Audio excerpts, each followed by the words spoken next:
I want to focus a bit more on the digital integrity program that both I and Lindsay have been speaking about.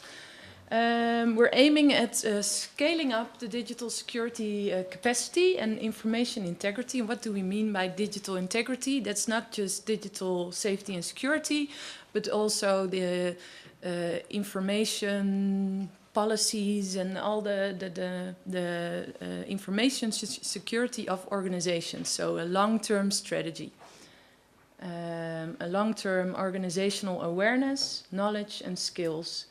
Secondly, we want to provide support to the digital security fellows in a way what Open Technology Fund is already doing with their rapid response fellowship, but this will include that long-term involvement and knowledge sharing and mentoring, which we'll come to later. Because if we look at the needs on the digital safety and security fields, the ones that we've identified here that we're responding to are the attitude of funders, and both, like HIVOS is a funder, OTF a funder, we want to take a stand in that. Like, digital safety and security should be included as a metric and as a budget line. Funders should provide support to avoid unfunded mandates regarding safety and security, because often it falls, you know, off the page, and then organizations have no budget for actually implementing it.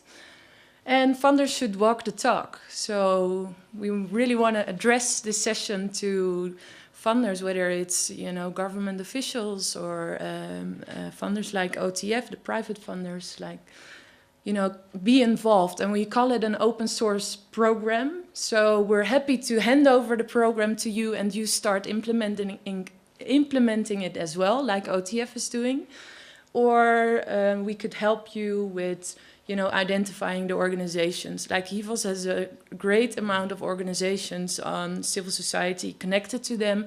We're supporting human rights activists. So we'll be happy for you if you want to pitch into the program with us. That's also possible. Another need that we see is the organizational change. So this structured long-term process, digital safety as a component of organizational assessment and new information policies, leadership buy-in from these organizations, and organizational champions, because often there's this lack within the organization of the technical knowledge. Towards the digital safety and security trainers and consultants, it should be seen as a professional service, because often now, you know, there's no budget for them and they're invited to come and do a free training, but it should be, you know, it should be seen as a professional service, and also training should be part of a long-term learning process and strategy instead of just an intervention, because often there's an intervention within an organization, the trainers leave and all knowledge is, you know, just slipping away. So. And how do we see this? It starts with strategic conversation to get that leadership buy-in within organizations, and also get the organizational hero, and then to work with the organizational hero on an assessment within the organization. So not just on digital safety and security, but information policies, and then the interventions, which could be policy writing, which could be a digital safety and security training, or focusing on the physical security. And then the mentoring is the important part. So how it works, the program provides a pool of fellows, consultants and trainers, and those consultants and trainers will be working together with the organizational heroes, and we'll be mentoring each other, and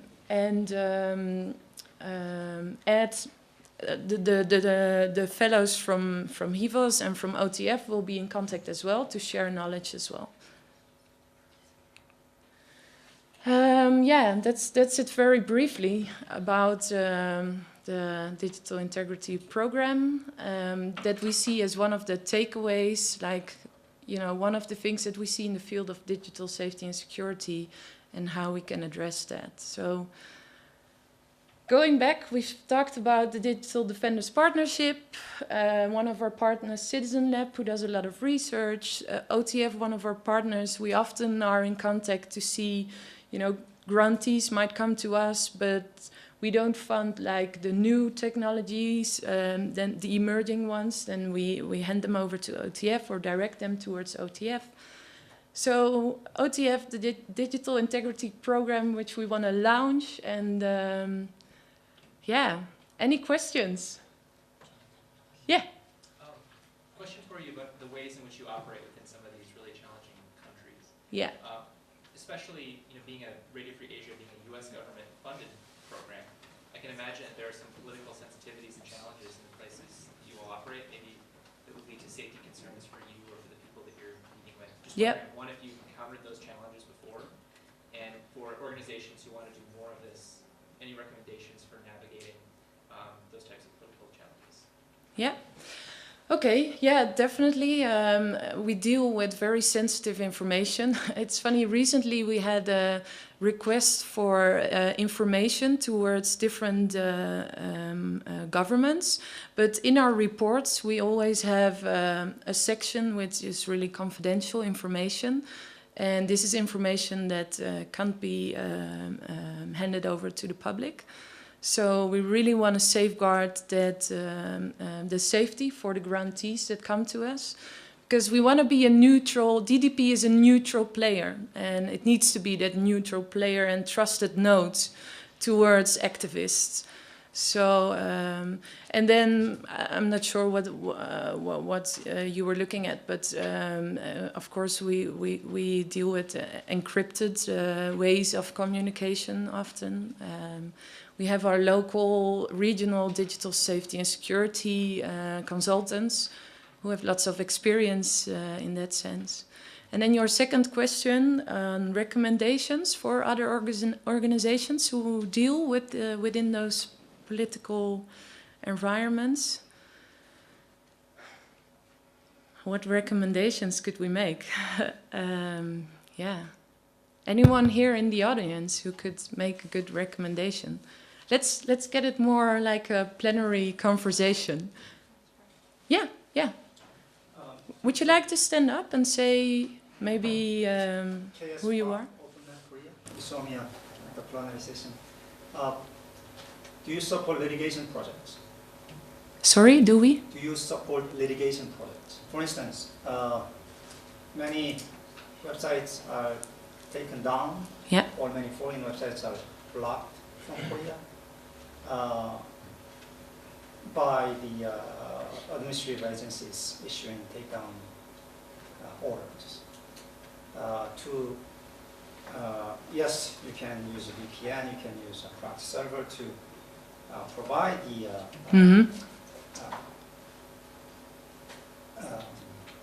alternative way of establishing access. Yeah. But a lot of times what we want to do is really re-establish the original connection. And to do that, we need to file lawsuits against the government. Yeah. Okay. So more like the advocacy work, you mean, towards legal and yeah. legal Okay. That's not what we do as Digital Defender Partnership. I'm not sure if Citizen Lab is involved in that. Not so much. No.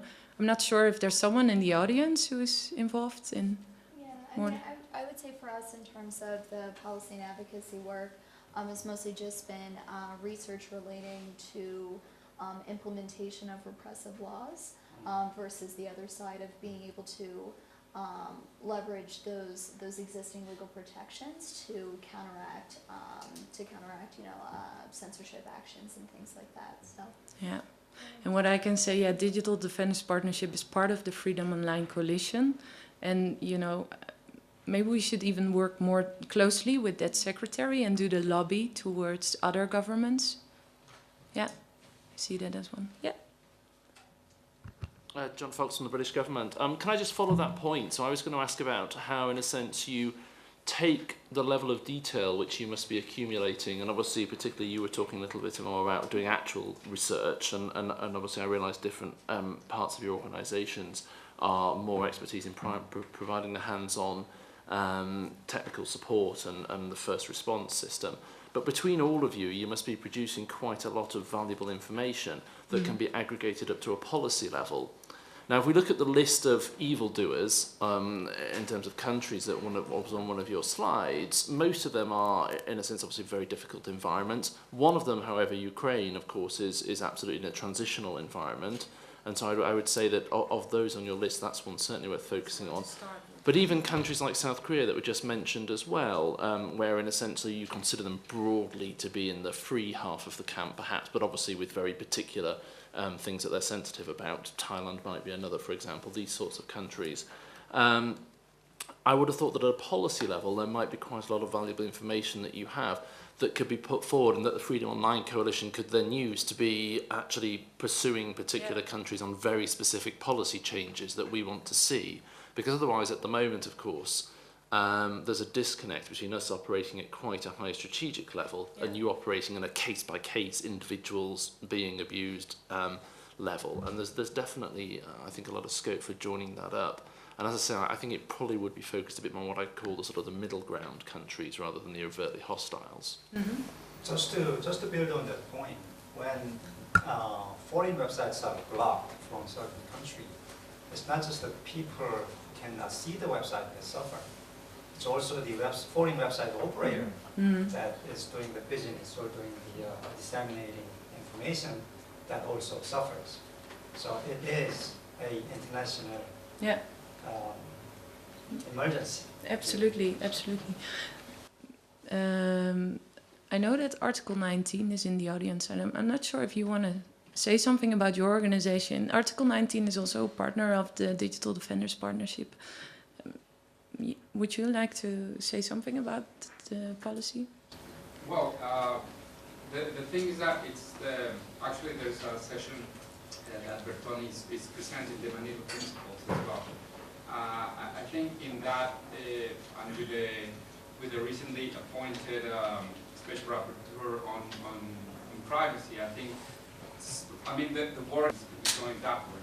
In terms of attacks, I think what we have seen is that more, the evidence that we have in the offices around the globe that we have is that the increase of numbers of DDoS attacks to independent media, that it's not only the denial of services, but also the intent of having or hacking or going into the networks of the organizations to especially withdraw banking information or things like that.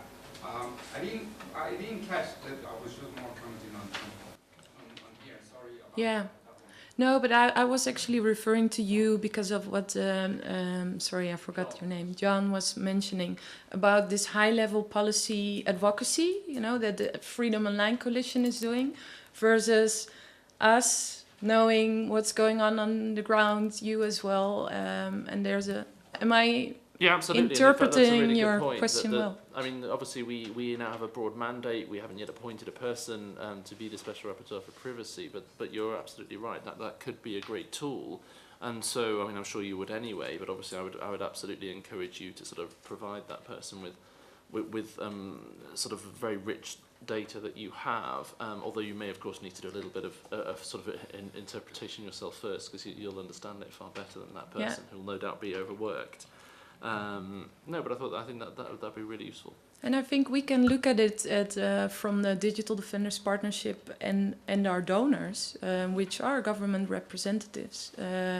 We can work on our relationship and see how we can provide you with the certain information that you need to go ahead towards, the policy making.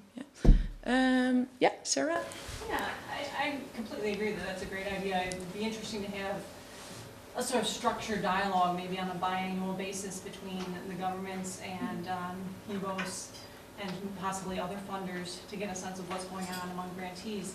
But I think it should focus not only on what's going on in so-called problem countries, but also with respect to the Freedom Online Coalition members. For example, Absolutely. The encryption and anonymity debates that are happening right now. I think any grantee would assure you that that's something that is critical to their work.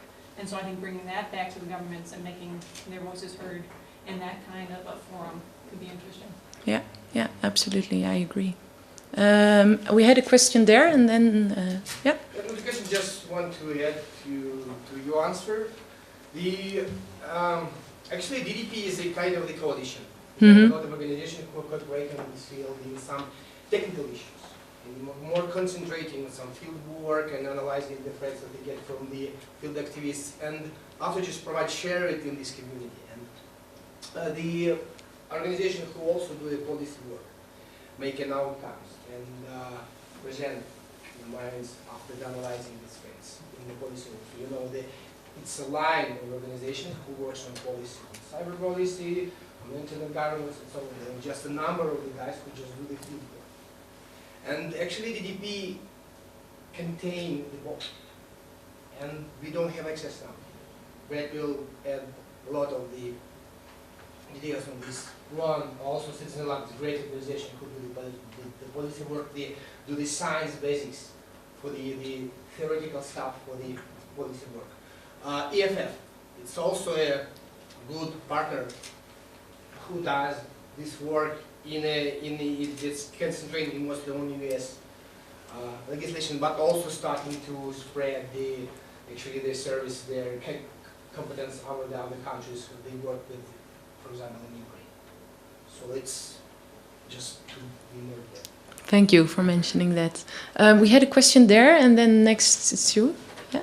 Okay, I can't get back from the Finnish Ministry of Foreign Affairs. I just maybe wanted to build on the previous comment there, and being a member of the Freedom Online Coalition, I think to me it would be very interesting to know from maybe not only from the side of the DDP, but Open Tech Fund, for example, that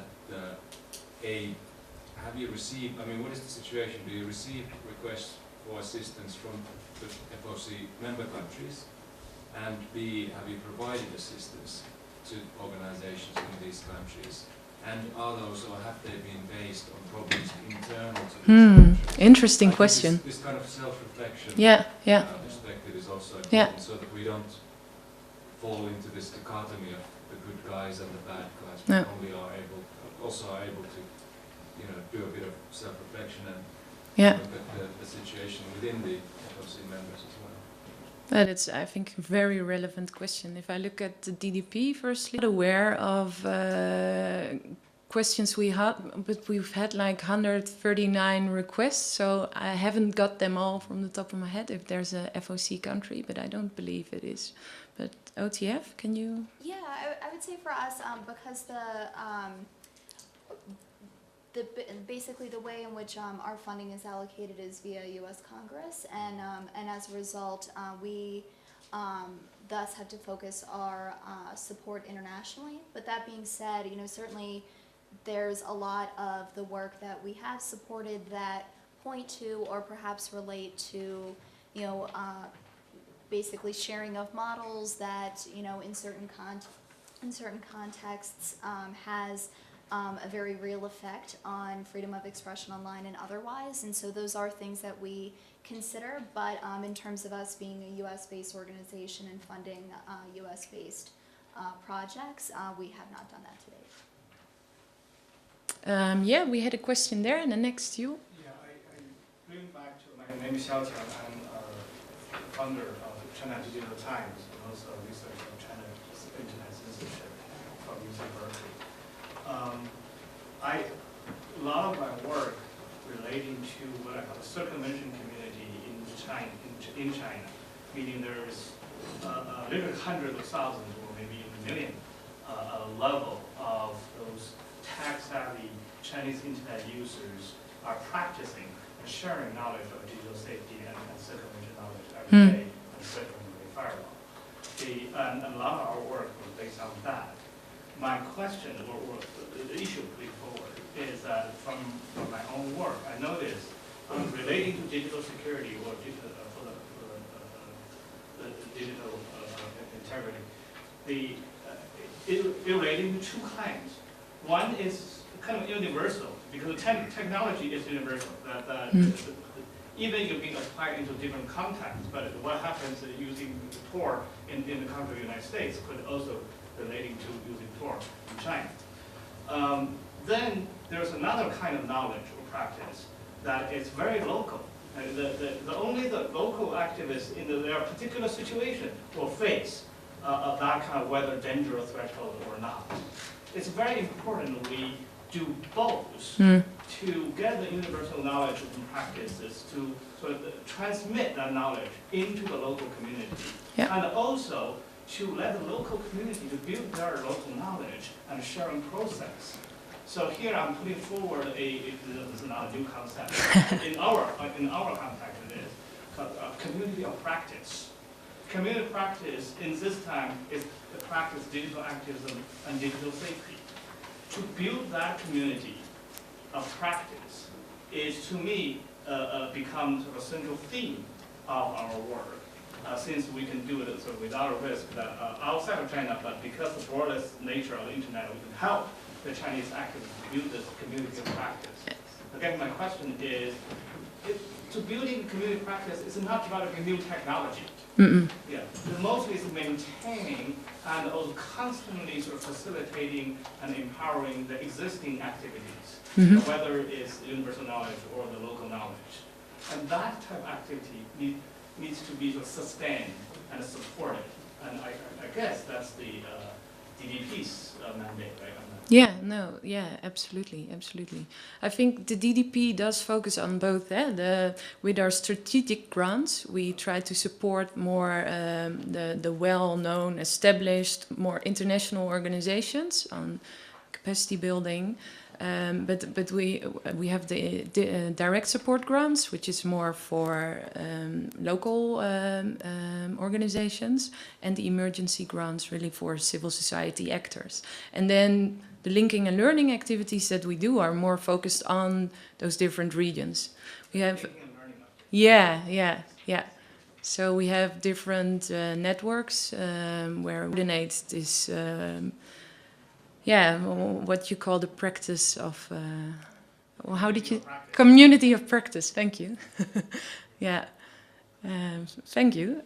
We had a question there in the corner. Yeah, Citizen Lab. I just wanted to pick up on communities of practice, a very good way to put it. It kind of touches on what Alexei was saying earlier, that there are a number of different organizations that are now coming into a kind of mature way of approaching the space, working with each other in spite of our different constitutional setups and principles.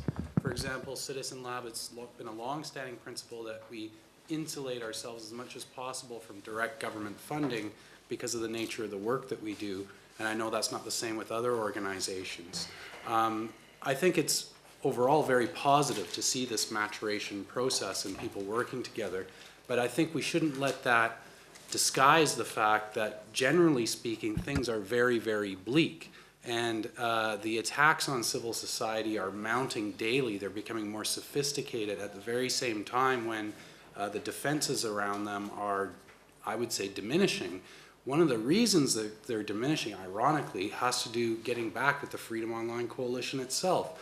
And this is why I think the point that you made is very important for us to remind ourselves of, that we shouldn't be setting up this us versus them. It's freedom out there that we're advocating for, because let's look at some practical issues. First of all, a lot of the attacks that civil society organizations face, some of the most cutting edge ones, come from industries that are based in the West. British companies, Italian companies selling very advanced commercial spyware that has its roots in the defense industrial base in the West.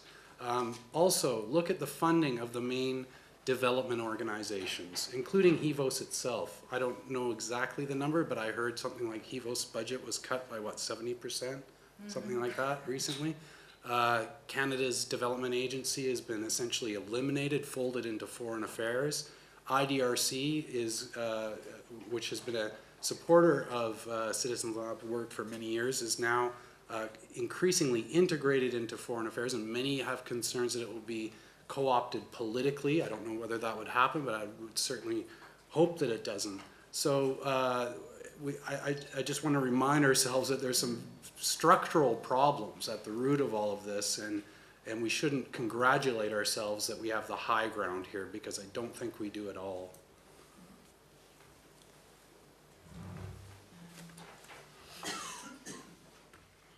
Hello? Yeah. Yeah, thank you for actually mentioning that. It's very relevant. Thanks. Yes, please. My name is Mogi from Cover Mongolia. I do just market intelligence work. Just wanted to ask you what DDP, if ever, has done anything in Mongolia. Mongolia was not on the list of the evildoers, but it does have its own problems when it comes to online freedom. Just in the last couple of years, the state regulators has done some questionable things when it comes to online freedom. Starting with restricting online comments. So when there's a news website, there's a comment section, and then they restrict certain words. And the word list is very funny. You probably some silly words like penis or dick gets asterisks. And the list of the words that they come up with is really funny. So why do it in the first place? Because people will find a way to work around it. And internet porn sites have been blocked in Mongolia just last year. So that's another questionable thing. Instead of focusing more on parental control, protecting children, because that was the reason why they blocked it. It's not they're trying to censor the whole population, but the whole point was blocking it from children. But they blocked it entirely. But people will find a way to work around it. But still, it's a questionable thing when it comes to online freedom. So how do you listen to your Prime Minister speaking this morning then? Well, the president, you mean the president? Yeah, oh, sorry, the president. Well, the president has no executive power, so he can say whatever he wants, but it comes to the state, the government, and the state regulators. And there's stories in the last couple of years where criminal defamation, we have a clause in our criminal code where if you defame someone using public media, you have jail sentences. So there was a recent case just a year and a half ago where a Twitter user was sort of criticizing a public official, a minister, using Twitter, and then he was not sued, but he was filed a complaint with the police, and they had a court and they jailed him for a number of years. But appeal granted him bail, but still the primary court sentenced him to a couple of years just for tweeting, basically. Yeah. The content of those tweets might be defaming and very nasty, but still, it's not someone getting jailed for just tweeting is a problem. And the clause they used was they thought the courts basically deemed Twitter as public media, same as news agencies. So that's another problem in that law as well, because journalists can get jailed because they use their news agency to, say, defame someone and publish unfactful things. These are all things that we need to change. There's a draft going on in Parliament, but it's been postponed for a number of sessions, and Parliament members are very reluctant to do that because it protects them from getting defamed. Basically. Yeah, thank you for sharing. I think what you're sharing ties in with what Aki from Finland was sharing before. Like, how do we actually, challenge our own governments? I mean, I can share things in the Netherlands as well. There's challenging things as well. U.S. NSA spy. There's a lot in the U.S. Yeah. Yeah. So how do we do that? I'm not sure if people want to continue that conversation or that there were some more questions, I think. But I may add some comments. The question of the relations between the communities. Who one of them are tech savvy and know all the circumvention tools, know all the encryption tools, and use it every day. And just another community, just regular users who sometimes do some sensitive work, but actually don't care a lot of their security. This is actually the permanent existence of a scale with the comfort and security on different types. And in a field, we actually last 3 years we use some transitional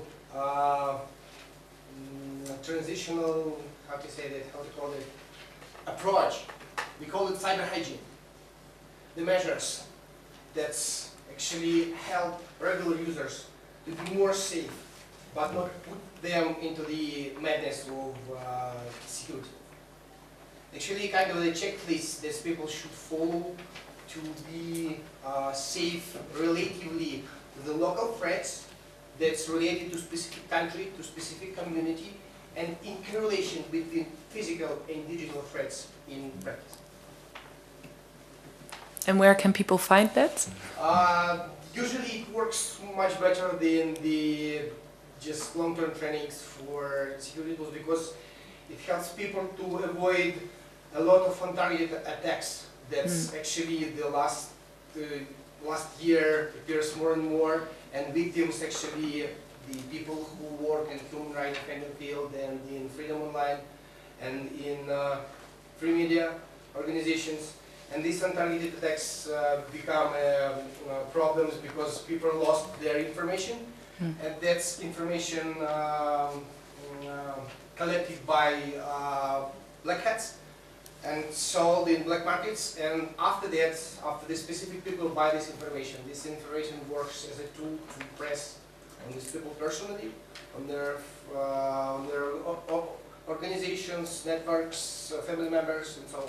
Yeah. So the reasons why that appears usually it's actually very foolish. So like lost your password in a case of untargeted phishing attack, you know, and the organization's fallen just in days. Yeah. So yeah, we were speaking about the community of practice, like maturing the international field. You're speaking about more the local field, the cyber hygiene. For we could challenge governments on, well, really having the internet free. We could also focus on your own cyber hygiene. Organizations in the field maybe want to know how you can do that. I don't know where I'm going with that sentence. Were there any other questions? Yeah. It's not so much a question, but Okay. maybe more a follow-up about when we discussed the fact that, I'm Melody Patry, working at Index on censorship. And like DDP and Citizen Lab, we also do a lot of work monitoring threats, including threats online to human rights defenders, media workers, etc. And we also collect lots of information. And I think the question from both John from the UK and Haki from Finland was also, what do we do with this information? I think most eventually write advocacy action and letters to relevant actors. But I agree that maybe we need some more formal channels to, especially when it's happening in FOC countries. So quite often I think that all of us would write letters to the parliament or to the FCO, but as we mentioned this morning, Freedom Online quite often is not discussed amongst FOC countries. Lots of departments and offices are working on Freedom Online related issues. So maybe thinking about the best way to establish communication channels between civil society or tech groups involved in monitoring those threats and the relevant actors at the government level would be quite helpful. Yeah. Well, one of the things that the DDP does is coordinate that network. One is a global network, and the other one regional networks that were started. There have been started 2 networks now of tech consultants and one of the aims is to come up with threat modeling. So a structure to get what kinds of threats are really happening in the region and how to respond to it. So basically that's one of the aims to focus on right now. Anything else? What time are we on, actually? Like 5 more minutes. Oh, we have 5 more minutes, so... No. Well, if no one has anything else to ask or comment, then thank you all for attending our workshop and your own comments and contributions. So.